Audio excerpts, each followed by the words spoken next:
Sir, সারাদিন van চালিয়েছি, তেমন কোনো ইনকাম হয়নি।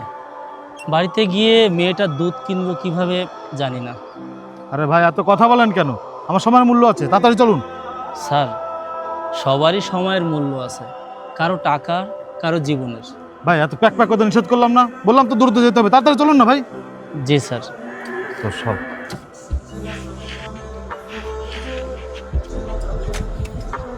এই ভাই, এই কি হলো?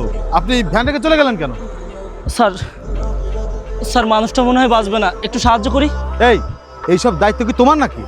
না স্যার, কিন্তু মানুষ হয়ে মানুষের বিপদে তার পাশ কাটিয়ে চলে যাওয়া, এটা আমার দ্বারা সম্ভব না। তুমি নিজের কষ্ট ভুলে অন্যকে বাঁচাতে চাও? স্যার, গরিব মানুষ, কষ্টটাই পুঁজি, তাই অন্যের কষ্ট বুঝি।